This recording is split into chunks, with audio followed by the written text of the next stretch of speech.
You're about to hear a favorite from the Faith Middleton Food Schmooze archive. This show originally aired on March 23rd, 2017.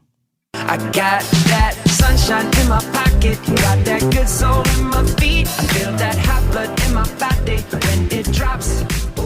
It's great to have you joining the party on the Faith Middleton Food Schmooze, inviting you to eat, drink, and be merry. I keep running into people who say to me, Chris, they say, sometimes it just makes me too hungry. So I just want to say, maybe you should have a snack before the show starts. Get pretzels ready. It does the same to us, too. It makes us excited. We try and defer that energy and cook something or go out and eat something. I get it. Listen, we're going to celebrate cultures on this show. My treasured food buddies are here. Senior contributor Chris Prosperi and Robin Doyen-Aiken is also senior producer of the show. We just celebrated, Chris and Robin, Persian Iranian New Year, and I would invite you to find a good Persian cook, home cook, or a restaurant. It is gorgeous food. I like to celebrate holidays from different cultures, and because it gets me to try new things. Once I was roaming around in Boston, and someone said to me, okay, well, let's eat at this Burmese restaurant. The food was so hot, but I knew that if I had asked for it a different way, I would have loved the spice mixture in that culture. We can go to Afghani restaurants right now, certainly Chinese, French, Italian. South African, North African, Egyptian. Do you remember just all that stuff? One time in New Haven, I was driving down the road. I've probably said this on the show before, forgive me, but driving right down the main street, and there was a sign that had popped up. The main street in New Haven is Chapel. All kinds of restaurants, stores, everything down there. Yale University, and the sign pops up and it says, Polish Indian cuisine. I know, I'm just can't stand it that I didn't go in there. There was a place in Wallingford that specialized in Mexican Italian. Yeah. I mean, I can kind of see, but Polish Indian, well, when you think I wish about I had gone. what pierogies with a kind of curry sauce is what I'm thinking in my head. I don't know. Okay. I have no idea. Yep. Try some things. Especially when you're in the cities, right? Like New Haven, Hartford. Hartford has great little Jamaican restaurants, Really? and it just gets you out of the norm. And maybe you're heading to an Italian restaurant because it's a normal thing and it's a restaurant you go to. Just take a left turn and go try something new. There's so West many Haven, funky Connecticut, restaurants. Afghanistan, Sure. Spain, over in East Haven, Connecticut. There's just goes Puerto on and Rican in the Hartford area, Oh, right? yeah. Oh my God. Oh, yeah. Great and in New falafel Haven. and Waterbury. Yeah, falafels and Waterbury, right. sure. By the way, back to Persian for a second, Iranian food. I have friends who are Persian Iranian, and I've eaten at their homes, and there is, if you find a good Persian restaurant, there is a crispy rice dish. It's a classic thing. It takes a long time to make. It is so delicious. So try that among many other things. We're going to tell you about how to make a special thing in Rhode Island that goes with some Easter food, because Easter is on the way. We've got a special matzah thing coming your way. Passover right around the corner. Passover coming. We've got a little conversation with someone who's Korean. So we're going to tell you about where to go to get good Korean food. So here we go. For ham, Chris and Robin, one of my favorite things is to take a jar of peach preserves or peach jam and then coat the ham on the outside and put in some cloves, stud it with a few cloves, and bake it in the oven. Of course, it really crisps up on the outside because of the sugar in the jam, but that peach flavor is really something. Do you foil? I'm a foil guy. No, I don't. All right, so what I mean when I'm a foil guy, I take my ham and I glaze it. I like a mustard because I like that kind of spiciness. So I'll do a Dijon and whole grain mustard. I'll mix in a little bourbon. And then I make an envelope with the foil, and I sort of make a package, and I put that in the roasting pan. Do you leave a little space around No, I the get ham or right up yeah, against? right, and a nice and tight, and I bake it in that foil pouch. What does that do? It just keeps all the moisture in, all the juices in. It doesn't dry out. And then for, I don't know, the last 15 minutes, I'll pop it open, I'll crank my oven, and I'll get the glaze to get crispy crispy. That but I just like, good. I don't know, I just like it because when you cook it in the foil, it does cook a little faster, but it also keeps all that juices inside. I like that. And now you're making me want to put just a little bourbon in my peach jam. Wouldn't that be good? Only going to make it better. I know. I think really, seriously. And if you can't have alcohol, go just with the peach jam. Or if you don't want to have alcohol, I should say. Robin, are you a ham? We're traditional, brown sugar glaze. I try to keep the ham really simple because I know that I'm going to have that all week. We're working on this, so, here's hoping, fingers crossed. We're going to try to bring you on the next show a little something about what to do with that leftover ham, and it includes a ham carbonara on pasta. Okay, now we're going to just think of it in your mind and create that. Just pretend that the bacon that you would have in a traditional carbonara, substitute the ham, okay? But we're going to tell you about that next week. Go ahead, But before we move off ham, we have to note that you can get like one of the best hams in the world here in Connecticut, and that's Nodine's. In Goshen. In Goshen, Connecticut, where I spent most of my summers as a kid. And why is it among the best? I agree. It is just the perfect It's amount of smoked, salt and smoked. smoky and sweet. Not too It's sweet, beautiful. not too salty. And a little secret, and it'll probably kill me if I say it, but there's a famous chef. Do in New tell. York. There's Yeah. but there's a famous chef on Food Network, and he orders all his Easter stuff, including his ham, sent out to his house, UPS from Nodine's every year. But I mean, just Okay. tell you, that's where you get your ham this year. You little devil. Oh, it's such You're going to good- be in such I know he's going to yell, trouble. but I'm telling you, the ham But you is know so what? good. Yeah. And get a half pound of beef jerky while you're there. Because You know it's the what? best. While you're there, get a half pound of everything because I love a road trip to that place. I suddenly smell, say, right? I'd like some smoked turkey and give me you some just smoked walk ham in and there. smoked cheese. And, suddenly I've got a whole giant thing going on. Okay, when you were growing up, I don't know if your parents did ham. Chris, your mother was yeah. Austrian, your father French. Easter. My mother, Scottish. I don't know where she got this, whether it was reading 50s magazines or what, because this isn't Scottish. But she would take a ham and pour a bottle of Coke over it and then stud it all over with cloves.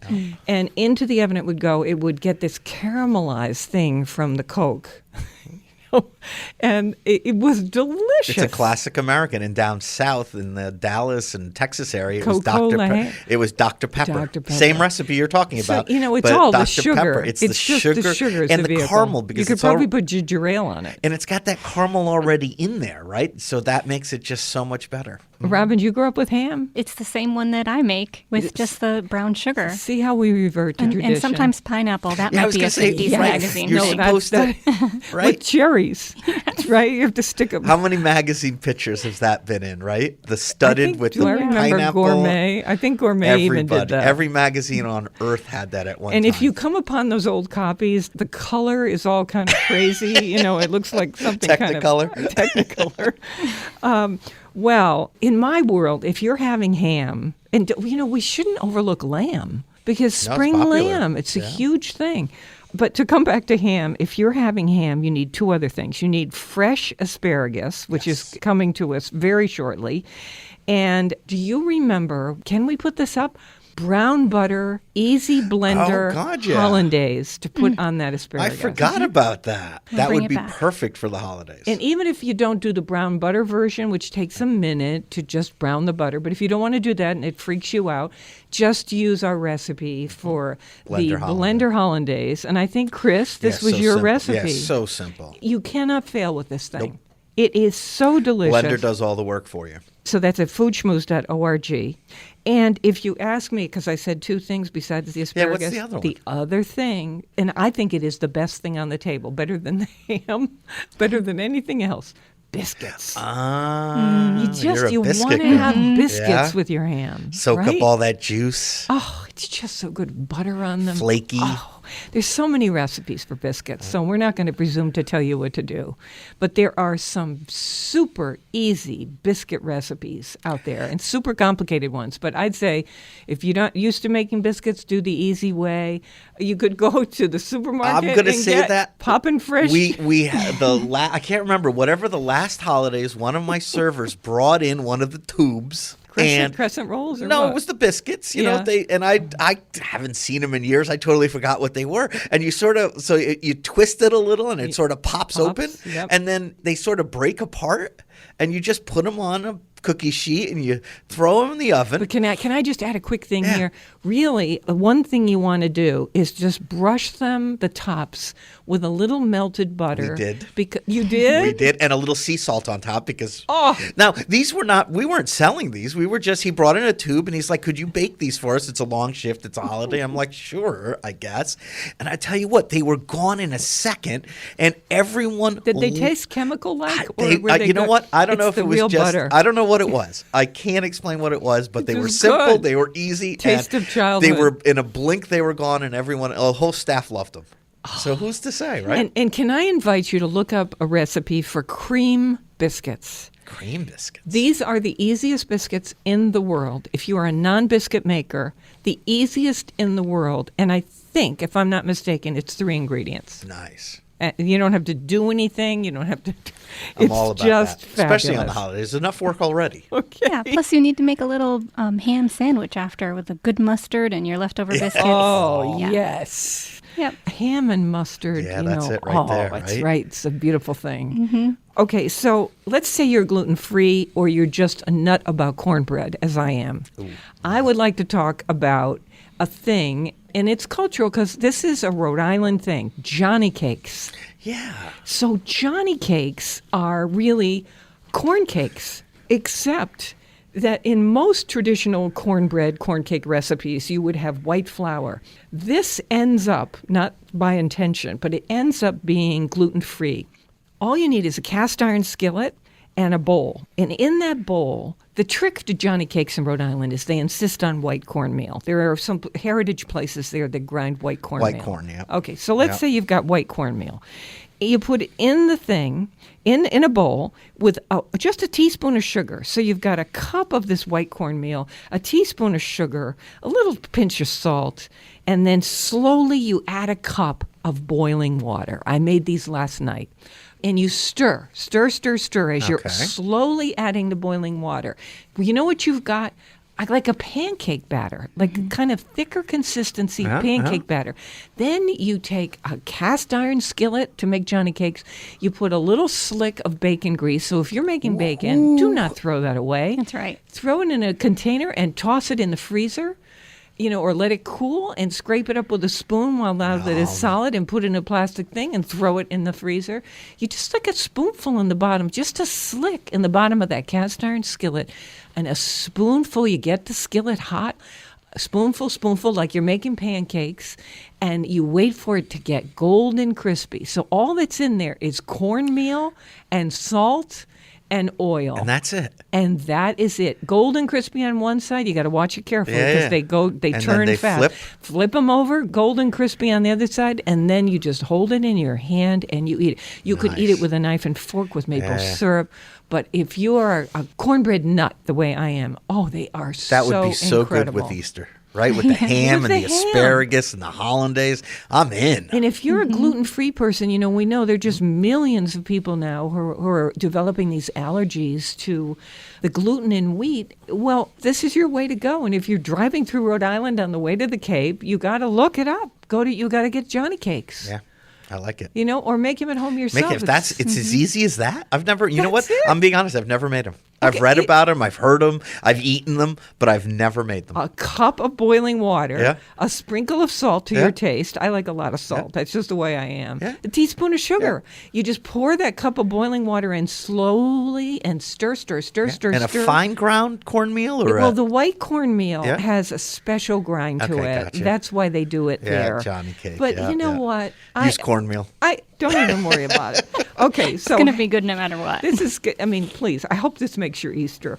Or you're going to make biscuits, whatever you're going to do. I'm doing the cornmeal. I'm doing the Johnny cake thing. If you want to add a little bit more sugar, I guess you could do that too. It's up to you.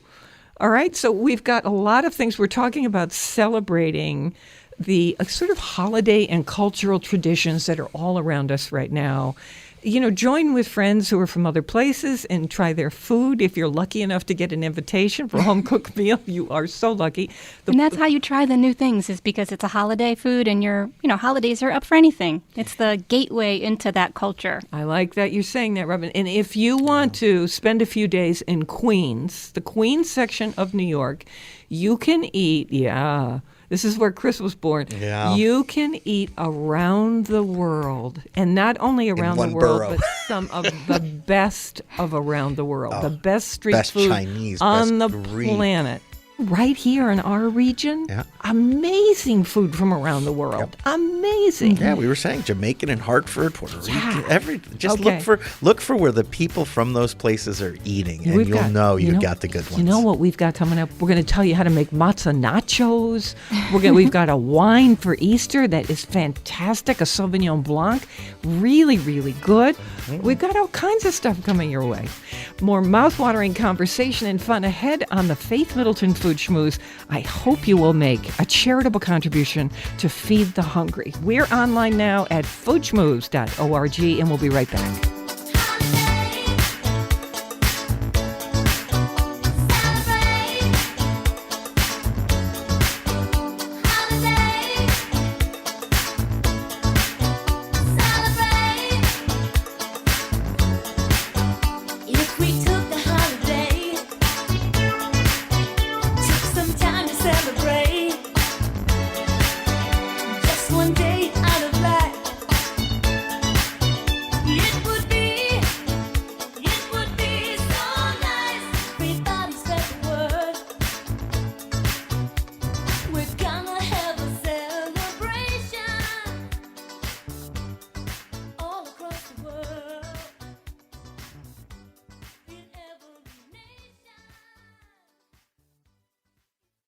You're listening to a rebroadcast of the Faith Middleton Food Schmooze. This show originally aired on March 23rd, 2017. Beans and cornbread, beans and cornbread, beans and cornbread. Beans and cornbread had a fight. Beans knocked cornbread out of sight. Cornbread said, now that's all right. Meet me on the corner tomorrow night. I'll be ready. I'll be ready tomorrow night. I'll be ready. I'll be ready tomorrow night. I'll be ready. I'll be ready tomorrow night. That's what Beans said to cornbread. We have a free podcast of this show for you, meaning you'll never miss a drop of pleasure. All you do is go to our website, you sign up for it once. It's that simple. It takes about 5 seconds. And then bang, the show comes to you in your inbox, and you can listen absolutely anytime you want. All right, I'm with my treasured food buddies, Chris Prosperi, chef and co-owner of Metro Beast Restaurant in Simsbury, Connecticut, and Robin Doyon-Aiken, who is not only a participant on the show, but the senior producer and a treasure, as far as I'm concerned. Oh, thank you. And you are so welcome. And you know and a who great else? home cook for Yeah. Well, it depends who you ask in my family. You ask the kids, you ask Steve. Okay, so I want to also say, I don't want to leave out our other treasures. I want to give special hugs to Alex Province and a hug to Mark Raymond. These are our other buddies on the show who are all, let's just say, they're away right now. So what we're doing is celebrating all these various holidays that are coming up, and it's giving us a window into different cultures, and we're having a great time with that. I tell you, food brings us together. Could solve all the world problems, I think. Yeah. I really believe that. Yeah. If you just did it instead of over a conference table, do it over a good meal. Do you think? I love the sentiment of it. I really, really do. But I think about that they're probably serving some pretty good food at Camp David, and they haven't yet solved some of the world's problems there. But I agree with you that a lot of things disappear over a good meal. It shows our commonality. Yeah. So we've done the Persian New Year, which is just been with us, pomegranates and crispy rice and all these beautiful, beautiful things. And then we have coming up a matzah book, which tells you the most amazing things to do with matzah. We're going to talk with someone who's Korean in just a second, but we've been talking about a kind of spring Southern tradition of ham and what to do because Easter is coming. And we have here a wine that I think is terrific with matzo brie and with asparagus, which is very difficult to match. This is a wine called Nimbus Single Vineyard, but it's a Sauvignon Blanc. It is on our website. It's a spring wine. It's a beautiful spring wine, and this is from Chile, and it's from Viña Casablanca. The reason this is so great is there are Sauvignon Blancs all around the world.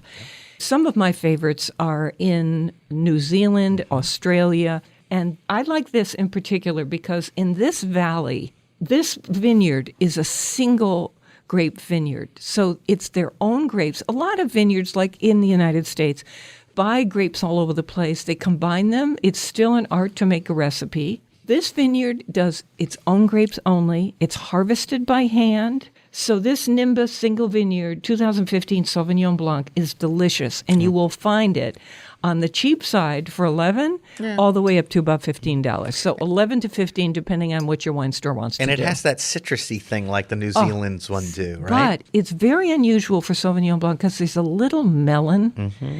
You know, it's not, I don't mean sweet, but there's a little, somehow, a melon in there mixed in with the grapefruit. So it's a beautiful citrus. Think this with your ham. Yes. And that your asparagus and the your hollandaise and the biscuits, right? This is a good one for that table. Here's where to find it. We tell you everything you need to know at your wine store. We take a picture of the label, you spell it for them. You don't even have to pronounce it. You could show it to them. You want to call ahead so you don't make a wasted trip because wine stores can't stock everything.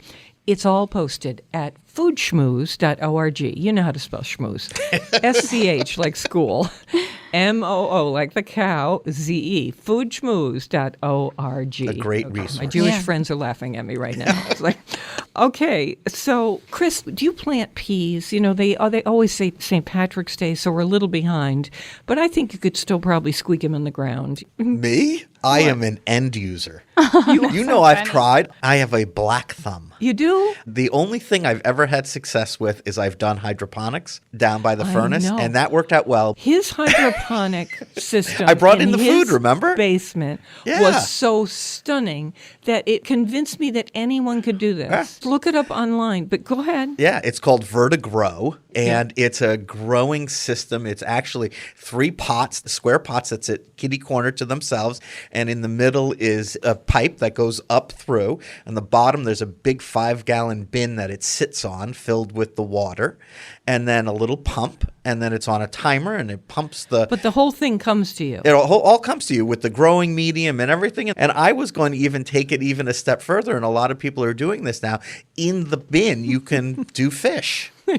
That fertilizes the plants, and then you have fried fish with your $50 salad. You know, can I just say, hypocrite that I am, I can't do it. Can't do it. I'm sorry. They need bigger space. Okay. Well, then you can get fertilizers. Pool. Do it in your swimming pool. You can get natural fertilizers to put in the water. Yeah. I forget. What did we eat? arugula. I did a couple types of greens. I did grape tomatoes. I did basil and chives. You know what? It worked out really well. So Robin is the lucky one here because she is married to Steve Aiken. And he is, well, give us a little profile. He is like the garden man. He's my garden man, I'll say. He's mine too. He's a master gardener, went through the program at UConn, and is the editor of Fine Gardening magazine. And people always ask us about our garden, but we don't have a garden. We have several little gardens all over our property. My husband has done sun charts and things like that, so he knows where the best place is for plants that need certain types of light or lots of light or shade. And so we have our edible garden where we have beans, tomatoes, lettuces. We haven't started yet. Another week or so. This is why I don't do it. There's sun charts involved. No, you know what though? That's brilliant as a concept. Yeah. Instead of doing one massive garden, to do them based on light, where your light falls. Yeah, he'll only plant where he thinks the seedlings are going to do best. Wow. That's how we do. Basil goes crazy in the summer, so we have lots and lots of that. We're like sometimes trying to find other things to do with it besides Do you see my pesto. hand going up? Give it to us. See my hand? Bring it in. Bring it right in here. Chris, I don't want you to feel terrible because I don't feel terrible. You have an a black end user. thumb. I'm an end user, though. Oh, me too. See, I'm the guy that can take your extra basil and show you 100 things to do with it. I can use the stuff, but I just can't grow it. I'm the Lucy Ricardo of gardening. Are you? Yeah. Last year, I drove all the way out to White Flower Farm and got 2 very special sun gold tomato plants. Oh, yeah. I decide I'm going to plant them at a weekend place on the North Fork of Long Island, get on the ferry, an hour and a half, and now I have to buy soil and pots, and I get it all set up. I'm looking around the driveway, Robin, to see where is the This is sun where you need the falling. sun chart, yeah. Yeah, this is my sun chart, and I see right there at the edge of the driveway is Okay. where the pot is going to Yeah. go. And now I've got people helping me lift it. Yeah, because it's going what, 200 right there. pounds now? About You 200 need pounds. a lift? It's all set. I get so excited because up it comes. Salad time. I called it Middleton Farms. Well, I wasn't the only one paying attention. Gotcha. Oh. Yep. So I go out one morning, mowed down. Deer? This summer, I'm doing it again. I'm going to put some kind of net. What can I put There on are it? some like natural sprays Yeah, that you deer can repellents. use. No. They smell horrible. I was to just me. gonna Yeah, and then your neighbors are like, what are you doing? You know, that seaweed stuff smells like fish. Yes. And so it works, but, I don't think I hear so. you get a I'm gonna dog put and in- that helps. Oh, really? Yeah, if you get a dog, that Oh, helps. that It would keeps be the a deer away. dream. So, if you're just joining us, earlier in the show, we've been walking through various cultures at this holiday time of year. So many holidays right now. And we got sidetracked on gardening, which I love because it is spring. So, as we explore the food of many cultures, I want you to meet somebody that I bumped into. I was at Union League Cafe in downtown New Haven, Great which place. it is a really good place. A French bistro. It's that kind of place where you just start talking to people, and I meet an architect, Martina Lind. She was with Caesar Pelli Architects for many, many years and has gone off on her own as a super consultant. She's a specialist in glass and architecture. But really, what did we talk about? She's Korean. And so I immediately wanted to talk with her about Korean food. We bonded over this. So I said, you have to join us on the show. Architect Martina Lind, who loves Korean food and many other foods, lives in Madison, Connecticut. Welcome to the Food Schmooze. Oh, thank you. So great to have you on the show, Martina. Now, your mother, was she considered a good cook? Or maybe your father was the cook? Good cooks are only appreciated by great eaters, and we're, I think, on both sides of my family, they're just full of great eaters. Love that. When you're at home and you're cooking yourself, I know you're busy, you have kids and all that, but what would you say is your kind of weeknight go-to thing that's Korean? We always have bundles of scallion, Yeah. and I would say my youngest favorite is probably the scallion pancakes, and you could probably find it at any Korean restaurant as an appetizer menu, but it's actually a great meal, also like a quick meal, because all you need is to cut the scallion very finely, and in a store you could actually get this powder. It's basically a pancake mix. Oh. A little bit of oil, just a regular vegetable oil, and it just fries up very nicely. And if you want to take it up a notch, you add some calamari. More traditionally, they would add oysters. So if you took it up to the nicer notch, you would have oyster pancakes with scallions. No, Yum. wait a minute. No, So that first, sounds great. doesn't it, Robin? I think Robin and I, and Chris, I don't know if you're in on this, but I think one of my favorite things at Asian restaurants are these scallion pancakes. So, Martina, I am so thrilled that you mentioned that. Let me ask you, when you go out to eat, we were talking about this. You said in Connecticut, not so great in terms of Korean food for you. No, not too much. To be honest, my mother is such a great cook that what I grew up with was better than what I was able to get at these restaurants. Yeah, that happens. That happens. Then you want to kind of go home and just try to improvise best you can. And there are a couple of pretty decent grocery stores in New Haven where I kind of go, and they become one of my closest friends now. I walk in and I say to the people who run the grocery store of some ethnicity, I say to them, I don't know anything about this. I would like to try some things. Would you help me? I want to make one thing. So what would you give me a sauce? If you like spicy, the Korean traditional sauce is the gochujang, which is it's a pepper paste. Yeah, it's like their version of a hot miso. Can you pronounce it again? Because I always get it wrong. Gochujang.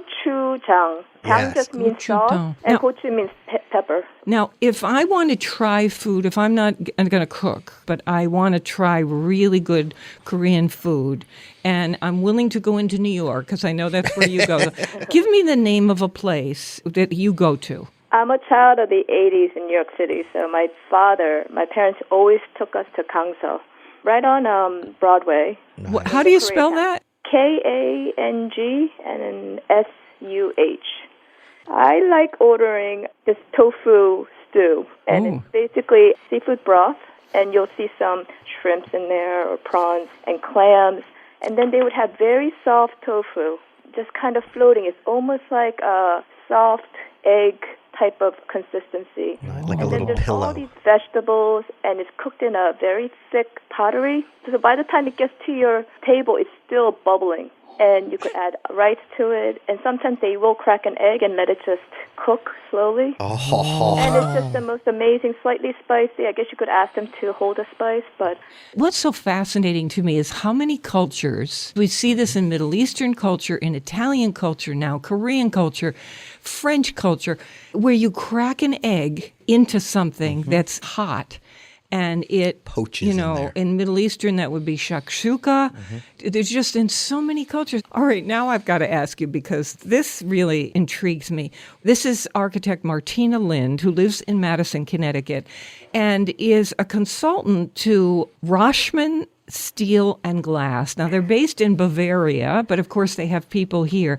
You're a specialist in architecture, in glass for people, because we see so many buildings being built with glass panels that are wild shapes. So tell me about this world that you're in. Why this? when construction in 2009 started to slow down, there was a real interest by the European companies to get inside the U.S. You know, we've been kind of cheapening our buildings, and we've been putting little square windows, everything made out of aluminum, not the best material for windows. And yet we use it over and over and over. So this German company basically has the ability to super engineer the glazing system. So the glass is not just like a hole with a piece of transparent thing on it, but it's actually a part of a building with its own structure, its own performance values, and it's able to block certain kind of UV rays. It's able to become a real envelope of the building. Wow, that's fascinating. She is right about European architecture. They take it so much more seriously when it comes to glass and windows and energy efficiency. Even using a fair amount of glass, if you do it right, you can have a kind of almost energy neutral space. Is that possible? Yes, it is possible. So right now what we are using in America are double glaze. It's got 2 glass panes inside of a unit. Standard glass in most of current construction in Europe are required to be triple glazed. It's hard to sell that type of performance value still in America. You know, the most important thing is I think American people have this feeling that it's restrictive. Things under code and it's hard to make it. That makes it expensive. But the thing is they have the ability to also push it in the design. So it's beautiful. Briefly, you and I talked about Grace Farms, and that's when you bring the performance and the structure and the beauty all together. So we're talking about Fairfield County, Fairfield Grace County. Farms, which Grace is Farms. just the most amazing place. I am so happy we connected with you. I love your expertise on this.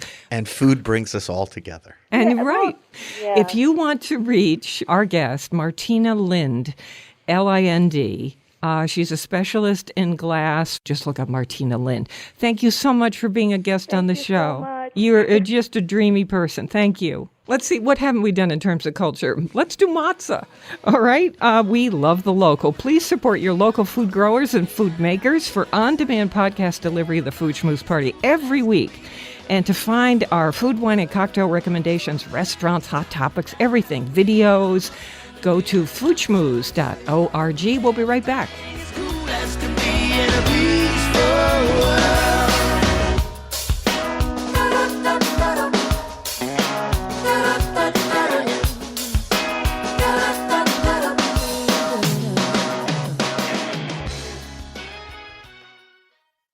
You're listening to a rebroadcast of the Faith Middleton Food Schmooze. This show originally aired on March 23rd, 2017.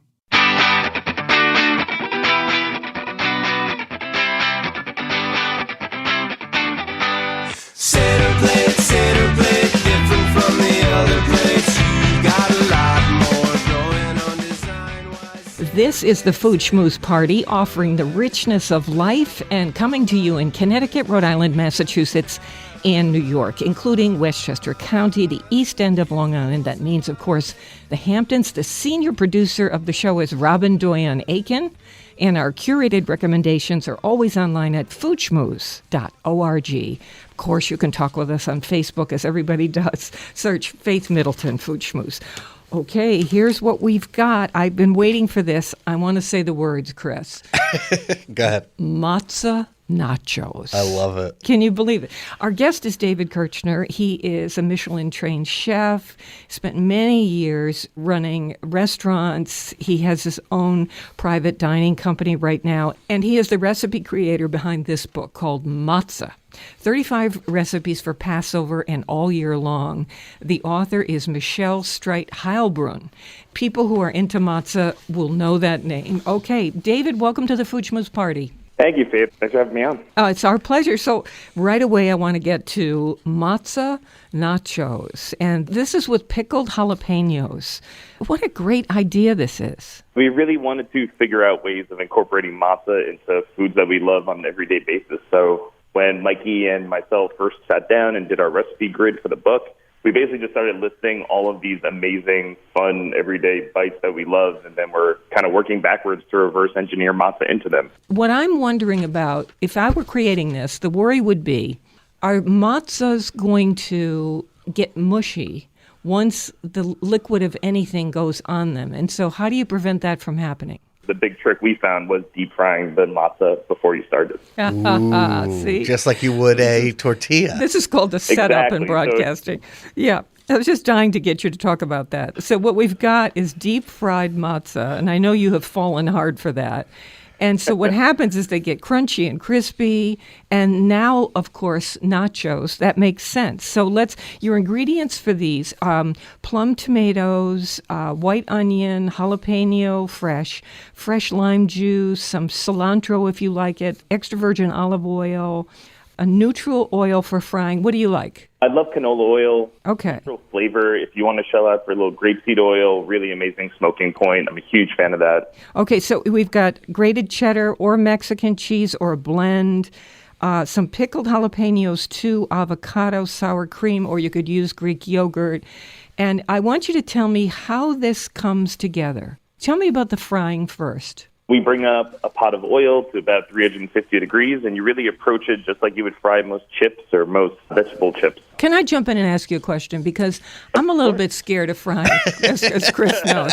You know, when people start mentioning temperatures and thermometers, I start to think, uh-oh, do I really have to get it to 350 degrees, Chris? Yes, I do, he says. Okay. Yes. Why? 350 is really important to prevent things from getting soggy and kind of oil drenched. Yep. Too low, and things just absorb and become like a sponge of oil. Too high, obviously, they get way too dark, way too quick. So 350 is always that magical number for chefs, where things get golden brown, they dehydrate the right amount so that they stay nice and crispy, but they have a long enough time in the oil to really dehydrate that amount that needs to in order to really maintain that crisp over time. So Chris is nodding his head. And I have 2 words, though. Fry Daddy. Buy one of those tabletop fryers. There you go. And it takes all the work out of frying. And some of them have tops on them now to where they don't splatter. We're going to come back to that in just a second. Okay, so you fry the nachos until they're golden, they're crispy. Out they come. How do you drain them? Out they come from the fryer. I have a little tray or a plate set up with a couple layers of paper towels on them. I try to lay them out so that they drain pretty well in those paper towels, and then salt them at this point. So you really want to do seasoning here to really wake them up. How do you do your nachos? You do them in a cast iron skillet? No, so these are actually, I'll lay them out in a sheet tray lined with tin foil, and I spray with a little bit of Pam just to make life a little bit easier to get them off later. Before I started frying, I've already set my oven for about 400 degrees. I'm covering my matzo with all the cheese. I've already taken all those initial ingredients we listed, the tomatoes, the onions, the jalapeno, the lime juice, the cilantro, and I mixed all that together and set it aside to sit for a pico de gallo topping. So Yum. Isn't this fabulous? Isn't it? By the way, this recipe and information about this cookbook is on our website, foodschmooze.org. I don't care what your heritage is, your culture, your religion, no matter what. Who doesn't want to have matzo nachos? This is just fabulous. So, and how long in the oven? just a few minutes, 5 minutes inside the oven until the cheese melts. Yep. Then we top it with all of the pico de gallo. We cut up the avocado, do a little diced avocado across it, a few dollops of sour cream or Greek yogurt. I personally love Greek yogurt. And then Me the too. kicker for me and a lot of these recipes in the book, we really wanted to bring in some fun techniques that people don't really think about when they think about Passover and matzah. I would challenge anybody to try to find a kosher Passover pickled jalapeno out in the Not going to happen. Yeah, we're gonna make this very popular for you. So David Kirschner, who is the recipe creator behind the book called Matzah, but Michelle Streit Heilbrunn is the author of the book and oversees the whole matzah empire. You've got 35 recipes in here for Passover, of course, but all year long, as you can see with these nachos. You can have them all the time. So matzah brai is something that I love. And if you don't know anything about this, we're talking about matzah crumbled up with smoked salmon and eggs, usually. But you've done something here, and Chris just made this. Chris, I want you to talk about how easy this was. You've done something which, to me, is like an inside-out bagel. Totally easy. You just take the matzah and you run it under some water to, soften them a little bit. You break them up into pieces, set it aside, and then you basically caramelize some onions, put a little butter in a pan, throw in your onions, cook them for 4 minutes or so until they get nice and caramelized, and then you whip some eggs, a little bit of salt and pepper, and then you throw that in on top of the caramelized onions. You throw in smoked salmon, a little bit of dill, some chives, and some capers. Oh, and before you put the egg in, you throw your... that, capers. Yeah, capers. Capers go inside. Yeah. So you're starting to see where the inside-out bagel idea comes in. Yeah. But the matzah goes in the egg. So it's actually coated with the egg and inside the omelet. It's pretty cool. Yeah, it is cool. And what I found is I'm always worried about our gluten-free people. So we try things both ways with matzah in it and matzah not in it. So because of the capers, it had a quite salty feel. But when you put the matzah in, that completely desalinates it, right? Absolutely. The matzah really is that foil that kind of brings all of these elements together and lets them all kind of marry well. I would challenge your listeners, if they were gluten-free, a lot of the companies out there, including Stripes, is my partner on this book, do sell gluten-free matzah. And I won't say it'll work perfectly in every recipe in this book, but this recipe, especially when there's very quick soaking going on, it'll definitely work beautifully. Good to know. See, we were wondering if there was gluten-free matzah on the market. Fantastic. Not only is there, but you have it. They do different kind of spelt flour matzahs. They're experimenting with a few others right now as well. Wow, cool. That's so good. All right, so this is David Kirschner, and this recipe, this matzah brai, is also LEO matzah brai, which everybody knows stands for, well, many people know, lox, eggs, and onions. I call this recipe the inside-out bagel. So this is on our website too, and that's foodschmooze.org with information about the book Matzah. It passed my test because I had 2 portions. Yeah, it did. And I never go back for a second helping, but today I did because it was so good. Yeah, there were a couple things in here I wanted to talk about. In addition, I just don't want to run out of time, David. But you have this anytime brisket, and this is like turkey stuffing. On certain holidays, people have, your own spaghetti sauce. People have family traditions and history. I'm always thinking, what is everybody going to say? I'm not making anybody's brisket, but Nana's brisket. But you've got an anytime brisket here, and this is really innovative with matzah.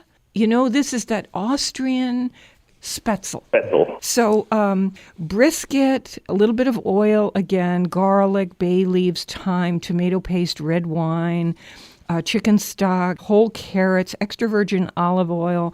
And then how do you make the matzah Spätzle? Honestly, it is the easiest recipe in the world for something that feels so unique and different. I take about 2 cups of matzah cake meal. So this is the finer grind of matzah. Where do you get that? You can find it in most large supermarkets these days, especially around Passover time. If not, Amazon absolutely has it. You can even call up Strices specifically, and they'll ship it out to you. Crown in West Hartford. Yeah, that's my favorite. That's my favorite place. Okay, so you get the cake meal, and you mix with eggs and salt and chicken stock. Homemade would be best. Exactly. But then nutmeg. That's interesting. Yeah, a little bit of nutmeg. You like that, Chris? Definitely. Chris's mother is Austrian, so I'm always checking with them. Yeah, they use a lot of nutmeg in the stuff like this. Definitely. Okay, go ahead, David. Yeah, that little bit of nutmeg, it made me almost think of gnocchi when you make that kind of Italian food as well. But we basically mix all of that together. Then the technique comes in, which is the whole trick to this dish. Yeah, this is the part I'm nervous about. because I look at your picture of what it turns out to be, and I think, now, how did he do that? So go ahead, tell me what to do. So you take a large stock pot, fill it about 3/4 of the way with water, and we're talking, 4 to 6 quart stock pot. Bring that water all the way up to a rolling boil over high heat, and then your mixture is going to be a pretty sticky, wet dough. And what you're doing is taking a colander with about, maybe a half-inch sized holes on them, and you're putting this wet dough into the colander and using a rubber spatula and actually scraping it through the colander. So you get these little droplets of dough that are going to kind of fall from the colander into your boiling water. That's it. Or you get a Spätzle maker. Or you get a Spätzle maker. And if you make it more than once a year, get a Spätzle maker.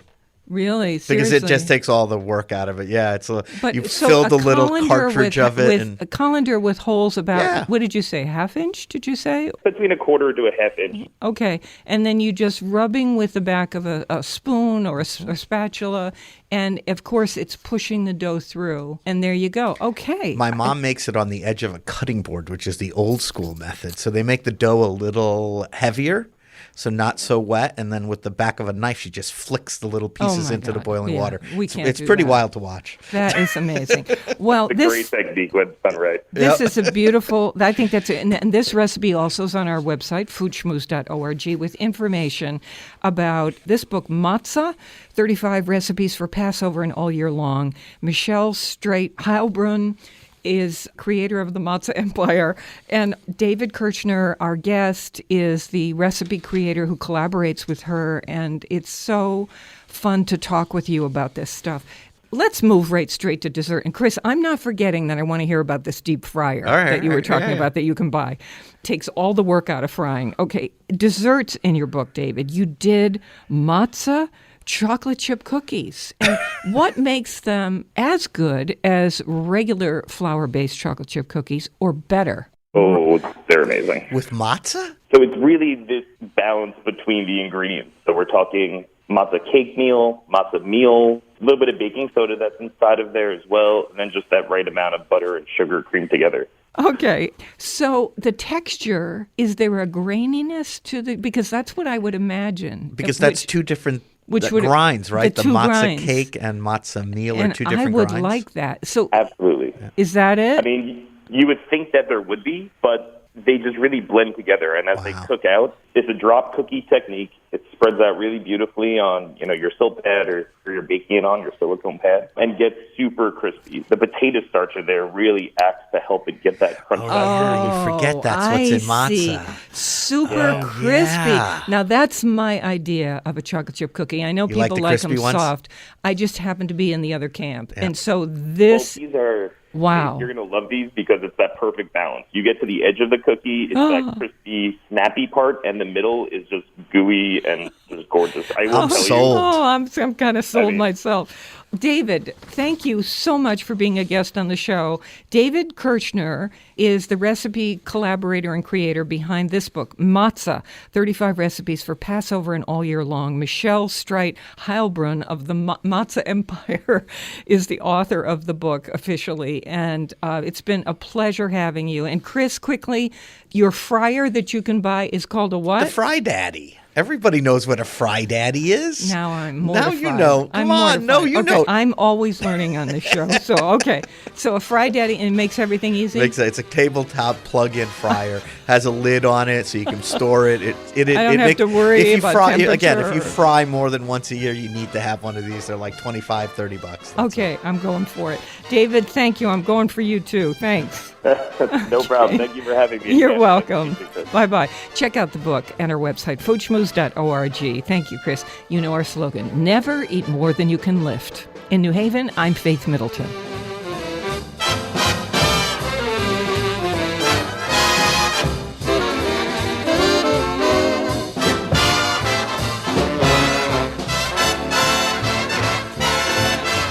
Everybody eats when they come to my